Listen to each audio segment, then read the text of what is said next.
Good morning, students. Welcome to the second session of the accounts of banking companies. In this session, we are going to discuss about the concept of capital and reserves, that is statutory reserves and the cash reserves, commission or brokerage, restrictions on payment of commission.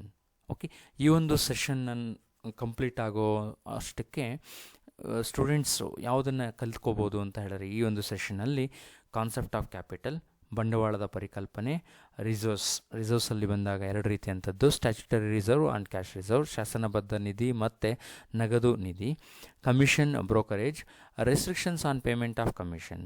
ಈ ಒಂದು ಬ್ರೋಕರೇಜನ್ನು ಅಥವಾ ಕಮಿಷನ್ನ ಕೊಡುವಂಥ ಸಂದರ್ಭದಲ್ಲಿ ಏನೆಲ್ಲ ಕಂಡೀಷನ್ಸನ್ನು ಈ ಒಂದು banking regulations act of 1949ನ ಪ್ರಕಾರ ನಾವು ಕನ್ಸಿಡರ್ ಮಾಡಬೇಕಾಗುತ್ತೆ ಅನ್ನೋದನ್ನು ಪ್ರತಿಯೊಬ್ಬ student ತಿಳ್ಕೊಳ್ಬೋದಾಗುತ್ತೆ, ಕಲ್ತ್ಕೊಳ್ಬೋದು. Coming to the main aspect of this session, that is share capital.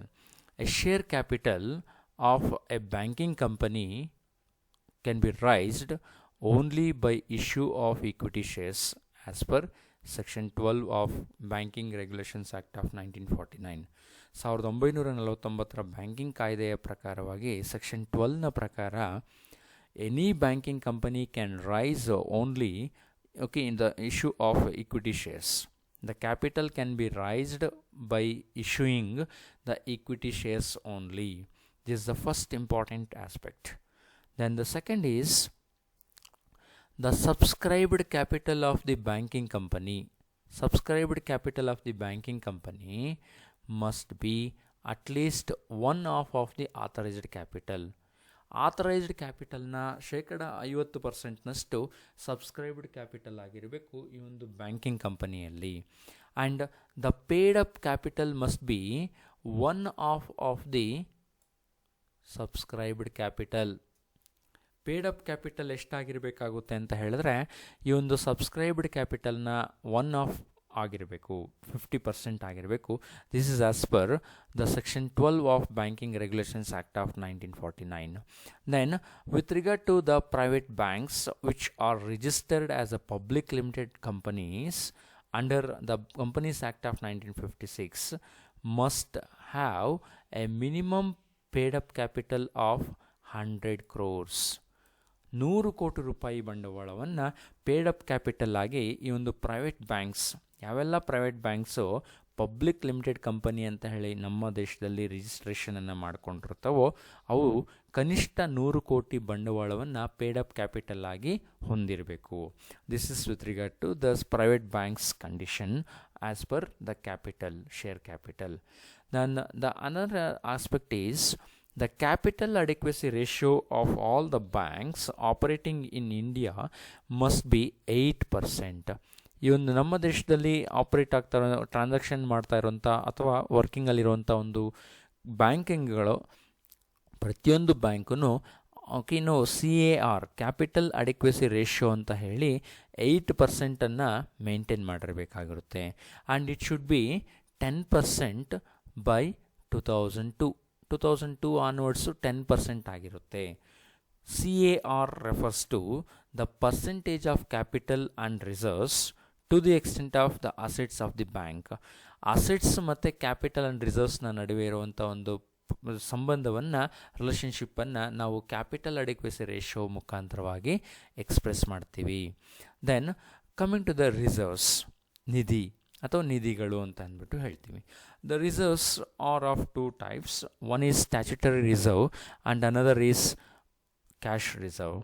Statutory reserve is considered as per section 17 of subsection 1 of Banking Regulations Act of 1949. It says every banking company incorporated in India must transfer at least 25% of its annual profits before declaring dividends to the statutory reserve. Okay, ಈ ಒಂದು ಶಾಸನಬದ್ಧ ನಿಧಿ ಅಂತ ಹೇಳಿದರೆ ಪ್ರತಿಯೊಂದು banking ಕಂಪನಿಯೂ ಸಹ section 17 subsection 1ನ ಪ್ರಕಾರ ಈ ಒಂದು banking regulations ಆ್ಯಕ್ಟ್ನಲ್ಲಿ ಪ್ರತಿಯೊಂದು ಬ್ಯಾಂಕಿಂಗ್ ಕಂಪನಿಯೂ ಸಹ which is incorporated in our country, ನಮ್ಮ ದೇಶದಲ್ಲಿ ಸ್ಥಾಪಿತವಾಗಿರುವಂಥ ಒಂದು banking company minimum 25% of it's annual profits, ವಾರ್ಷಿಕ 25% ಭಾಗವನ್ನು ಆ ಪ್ರಾಫಿಟ್ಸಿಂದ ಡಿವಿಡೆಂಡ್ ಲಾಭಾಂಶವನ್ನು ಡಿಕ್ಲೇರ್ ಮಾಡೋದಕ್ಕಿಂತ ಮೊದಲು ಆ ಒಂದು ಪ್ರಾಫಿಟನ್ನು ಸ್ಟ್ಯಾಚ್ಯುಟರಿ ರಿಸರ್ವ್ಗೆ ಟ್ರಾನ್ಸ್ಫರ್ ಮಾಡಬೇಕು. ಈ ಸ್ಟ್ಯಾಚ್ಯುಟರಿ ರಿಸರ್ವನ್ನು ಬ್ಯಾಂಕು RBIನಲ್ಲಿ ಹೊಂದಿರುತ್ತೆ. Such transfer must be made until the reserve exceeds the paid up capital. ಎಲ್ಲಿವರೆಗೂ ಈ ಒಂದು ಕ್ಯಾಪಿಟಲ್ ಅಮೌಂಟನ್ನು ಸ್ಟ್ಯಾಚ್ಯುಟರಿ ರಿಸರ್ವನ್ನು ನಾವು ಟ್ರಾನ್ಸ್ಫರ್ ಮಾಡಬೇಕಾಗುತ್ತೆ ಬ್ಯಾಂಕಿಂಗ್ ಕಂಪನೀಸು ಅಂತ ಹೇಳಿದ್ರೆ, until the reserve exceeds the paid up capital of the banking company. ಈ ಒಂದು ಬ್ಯಾಂಕಿಂಗ್ ಕಂಪನಿನ ಪೇಡ್ ಅಪ್ ಕ್ಯಾಪಿಟಲ್ ಎಕ್ಸೀಡ್ ಆಗೋವರೆಗೂ, ಆ ಒಂದು ಅಮೌಂಟನ್ನು ಹೆಚ್ಚು ಆಗೋವರೆಗೂ, ಎಕ್ಸಾಂಪಲ್ 1,000 crores ರುಪೀಸನ್ನು ಪೇಡ್ ಅಪ್ ಕ್ಯಾಪಿಟಲ್ ಅಂತ ಕನ್ಸಿಡರ್ ಮಾಡುತ್ತೆ ಒಂದು ಕಂಪನಿ, ಒಂದು ಬ್ಯಾಂಕಿಂಗ್ ಕಂಪನಿ ಅಂತಂದಾಗ, ಈ 25% ಆಫ್ ಆ್ಯನ್ಯುಯಲ್ ಪ್ರಾಫಿಟ್ಸ್ ಎಲ್ಲಿವರೆಗೂ ಟ್ರಾನ್ಸ್ಫರ್ ಆಗ್ತಾ ಇರಬೇಕು ಅಂತ ಹೇಳಿದ್ರೆ, ಆ ಒಂದು 25% of annual profits paid up capital 1,000 crores ಅಂತ ಏನು ಕನ್ಸಿಡರ್ ಮಾಡ್ತೀವೋ ಅದನ್ನು ರೀಚ್ ಆಗೋವರೆಗೂ, ಅದಕ್ಕೆ ಈಕ್ವಲೆಂಟ್ ಆಗೋವರೆಗೂ ಟ್ರಾನ್ಸ್ಫರ್ ಮಾಡ್ತಾ ಇರಬೇಕಾಗುತ್ತೆ. Okay, this is with regard to the statutory reserve. ಇದು ಶಾಸನಬದ್ಧ ನಿಧಿ. Then the second type of reserve is cash reserve, or we also consider as cash reserve ratio. According to section 42 of the Banking Regulation Act, every scheduled and non-scheduled bank must transfer or deposit with Reserve Bank of India an amount equal to 4%. An amount equal to 4% of its time and demand liabilities. Okay, ಪ್ರತಿಯೊಂದು bank, ಅದು scheduled bank ಆಗಿರ್ಬೋದು ಅಥವಾ ನಾನ್ scheduled bank ಆಗಿರ್ಬೋದು. Okay, ಇನ್ನು reserve ಬ್ಯಾಂಕ್ಗೆ ಪ್ರತಿ ವರ್ಷವೂ ಸಹ 4% ಅಮೌಂಟನ್ನು ಡೆಪಾಸಿಟ್ ಮಾಡ್ತಾ ಬರಬೇಕು. Okay, of it's time and demand liabilities. The present percentage is 8%. ಮೊದಲು ಅದು ಓಕೆ ಇನ್ನು 4% ಇತ್ತು, ಈಗ ಅದನ್ನು 8% ಅಂತ ಮಾಡ್ಕೊಂಡಿದ್ದಾರೆ. Okay, RBI has the powers to increase the percentage up to 20. ಈ ಒಂದು ಪರ್ಸೆಂಟೇಜನ್ನು 4 ಇರೋದನ್ನ 8 ಮಾಡಿದರೆ 8% ಇರೋದನ್ನು ಮ್ಯಾಕ್ಸಿಮಮ್ 20%ವರೆಗೂ ಏರಿಸುವಂಥ ಅಧಿಕಾರವನ್ನು ರಿಸರ್ವ್ ಬ್ಯಾಂಕ್ ಆಫ್ ಇಂಡಿಯಾ ಹೊಂದಿರುತ್ತೆ. Then the another aspect which I have to consider in this session is a restriction on commission or brokerage or remuneration. ಈ ಒಂದು ಕಮಿಷನ್, ಬ್ರೋಕರೇಜ್, ರೆಮ್ಯುನರೇಷನ್ನ ಕೊಡುವಂಥ ಸಂದರ್ಭದಲ್ಲಿ ಏನು ನಿಬಂಧನೆಯನ್ನು ನಾವು ಗಮನದಲ್ಲಿ ಇಟ್ಕೋಬೇಕಾಗುತ್ತೆ. The payment of commission, brokerage or remuneration in respect of issue of shares or discount is issued of shares includes, according to section 13 of the Banking Regulations Act, such payment or discount cannot exceed 2.5% of the paid up capital or paid up value of the shares. Okay, not the capital, paid up value of the shares. The restriction on commission or brokerage or remuneration should not exceed 2.5% of the paid up value of the said shares. ಏನು ಈ ಒಂದು discount ಅಥವಾ okay issue of shares ಆಗ್ತಾ ಇರುತ್ತೋ, discount on issue of shares ಆಗಿರ್ಬೋದು ಅಥವಾ issue of shares ಆಗಿರ್ಬೋದು, ಆ ಒಂದು ಸಂದರ್ಭದಲ್ಲಿ ಬ್ರೋಕರೇಜ್, ಕಮಿಷನ್ ಆರ್ ರೆಮ್ಯುನರೇಷನ್ನು 2.5% of the paid up value of the ಶೇರ್ಸ್ಗಿಂತಲೂ ಎಕ್ಸೀಡ್ ಆಗಬಾರ್ದು. Okay, this is called the restriction on commission or brokerage or remuneration. This is also another one important aspect. One more element which we have to consider in case of this is interest on doubtful debts. Doubtful debts means debts which are given by bank in the form of loan to its customers, which may recover, may not. Okay, which may or may not.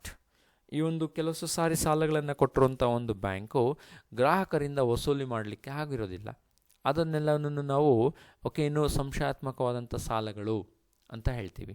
ಆ ಸಂಶಯಾತ್ಮಕವಾದಂಥ ಸಾಲಗಳು ಕೆಲವು ಸಾರಿ ಬರೋದಿಲ್ಲ ಅಂತ consider ಮಾಡಿರುವಂಥ ಸಾಲಗಳು ವಾಪಸ್ ಮಾಡ್ತಾರೆ, return ಮಾಡ್ತಾರೆ, ರೀಪೇಮೆಂಟನ್ನು ಮಾಡ್ತಾರೆ ಕಸ್ಟಮರ್ಸು. ಹಾಗಿರುವಾಗ ಇಂಟ್ರೆಸ್ಟ್ ಆನ್ ಡೌಟ್ಫುಲ್ ಡೆಟ್ಸನ್ನು ಹೇಗೆ ಟ್ರೀಟ್ ಮಾಡಬೇಕು? when debts are doubtful to be repaid by the customer, interest on that also would be doubtful. ಯಾವಾಗ ಓಕೆ ಇನ್ನು ಈ ಒಂದು ಡೆಟ್ಸನ್ನು ಕೊಡೋದು ಡೌಟ್ಫುಲ್ ಆಗಿರುತ್ತೋ ಆ ಡೆಟ್ಸ್ನ ಮೇಲೆ ಇರುವಂತಹ ಇಂಟ್ರೆಸ್ಟ್ ಸಹ ಡೌಟ್ಫುಲ್ ಆಗಿರುತ್ತೆ ಕಾಮನ್ ಆಗಿ. Hence the interest on such doubtful debt instead of being credited to interest account will be credited to interest suspense account. ಈ ಒಂದು interest on this doubtful debts being credited to interest account, always it is made. But in the place of doubtful debts, the interest is always credited to interest suspense account instead of interest account, giving debit to loan account of the customer. ಆ ಕಸ್ಟಮರ್ನ loan ಅಕೌಂಟ್ಗೆ debit balance ಅಥವಾ debit ಎಂಟ್ರಿಯನ್ನು ಮಾಡಬೇಕಾಗುತ್ತೆ. How the interest on doubtful debts is treated in case of final accounts of banking companies. ಈ ಒಂದು final accounts of banking ಕಂಪನೀಸಲ್ಲಿ ಹೇಗೆ ಈ ಒಂದು interest on doubtful ಡೆಟ್ಸನ್ನು treat ಮಾಡ್ತೀವಿ ಅಂತ ಹೇಳಿದ್ರೆ, the first is if the interest on doubtful debts is given in the credit column of the trial balance. ಈ ಒಂದು interest on doubtful debts trial ಬ್ಯಾಲೆನ್ಸ್ನ credit ಕಾಲಮಲ್ಲಿ ಕೊಟ್ಟಿದ್ದರೆ ಹೇಗೆ ಟ್ರೀಟ್ ಮಾಡಬೇಕು? It should be shown under schedule 5, that is other liabilities and provisions of balance sheet. Okay, ಈ ಒಂದು interest on doubtful debts ಏನಾದರೂ ಈ ಒಂದು ಟ್ರಯಲ್ ಬ್ಯಾಲೆನ್ಸ್ನಲ್ಲಿ ಕ್ರೆಡಿಟ್ ಕಾಲಮಲ್ಲಿ ಕೊಟ್ಟಿದ್ದರೆ ಆ ಒಂದು ಅಮೌಂಟನ್ನು ಶೆಡ್ಯೂಲ್ 5ಅಲ್ಲಿ, that is other liabilities and ಪ್ರಾವಿಷನ್ಸ್ನ ಹೆಡ್ಡಿಂಗಲ್ಲಿ ಬ್ಯಾಲೆನ್ಸ್ ಶೀಟಲ್ಲಿ ತಗೊಳ್ಬೇಕು. Then if the interest on doubtful debts is given in the debit column of the trial balance, ಈ ಒಂದು ಡೆಬಿಟ್ ಕಾಲಮಲ್ಲಿ ಏನಾದರೂ ಕೊಟ್ಟಿದ್ದರೆ it should be added to the advances under schedule 9. ಈ ಒಂದು ಶೆಡ್ಯೂಲ್ 9ಅಲ್ಲಿ ಅಡ್ವಾನ್ಸಸ್ಗೆ ಇದನ್ನು, ಈ ಒಂದು ಇಂಟ್ರೆಸ್ಟ್ ಆನ್ ಡೌಟ್ಫುಲ್ ಡೆಟ್ಸ್ ಅಮೌಂಟನ್ನು ಆ್ಯಡ್ ಮಾಡ್ಕೋಬೇಕು. Okay, debit column of the trial balance schedule 9, credit column of the trial balance schedule 5. Suppose if the interest on doubtful debts is given in ಅಡ್ಜಸ್ಟ್ಮೆಂಟಲ್ಲಿ ಏನಾದರೂ ಕೊಟ್ಟಿದ್ದರೆ, ಓಕೆ, ಪ್ರತಿಯೊಂದು ಅಡ್ಜಸ್ಟ್ಮೆಂಟನ್ನು 2 times ನಾವು ಓಕೆನೂ consider ಮಾಡಬೇಕಾಗುತ್ತೆ, ಟ್ರೀಟ್ ಮಾಡಬೇಕಾಗುತ್ತೆ. It should be shown in the following 2 places. Okay, 2 ಸಾರಿ ತಗೊಳ್ಬೇಕಾಗುತ್ತೆ. ಒಂದು under the schedule 5 of the liabilities side and under schedule 9 of the asset side. Schedule 5ಅಲ್ಲೂ ತೊಗೊಳ್ಬೇಕು, ಶೆಡ್ಯೂಲ್ 9ಅಲ್ಲೂ ತೊಗೊಳ್ಬೇಕು when it is given in the adjustment. ಈ ಒಂದು ಅಮೌಂಟನ್ನು ಇಂಟ್ರೆಸ್ಟ್ ಆನ್ ಡೌಟ್ಫುಲ್ ಡೆಟ್ಸನ್ನು ಅಡ್ಜಸ್ಟ್ಮೆಂಟಲ್ಲಿ ಕೊಟ್ಟಿದ್ದಾಗ ಓಕೆ 2 ಟೈಮ್ಸ್ ಟ್ರೀಟ್ ಮಾಡಬೇಕು. ನಾವು we shall sum up this session with multiple choice questions. The first question is, a bank can raise its share capital by the issue of option A only equity shares, option B preference shares, option C equity and preference shares, option D all of the above. The right answer is option A only equity shares.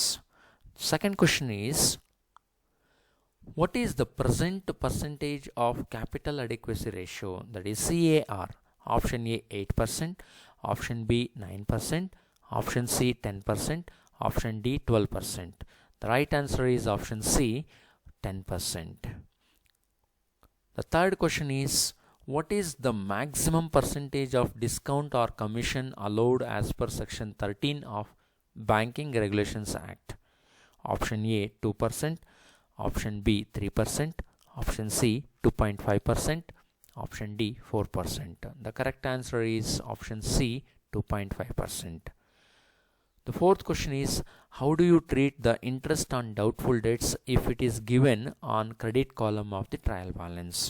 The option A says it should be shown under schedule 6 other liabilities and provisions of the balance sheet. Option B, it should be shown under schedule 5 other liabilities and provisions of the balance sheet. Schedule C, option C, it should be shown under schedule 7 other liabilities and provisions of the balance sheet. Option D, it should be shown under schedule 8 other liabilities and provisions of the balance sheet. The right answer is option B. It should be shown under Schedule 5, that is other liabilities and provisions of the balance sheet. And the last question of this session is, what is the minimum paid up capital for a private bank registered as a public limited bank under Companies Act of 1956? Option A, 80 crores. Option B, 100 crores. Option C, 90 crores. Option D, 110 crores. The right answer is option B, 100 crores. With this, I end the second session of this Accounts of Banking Companies. Thank you.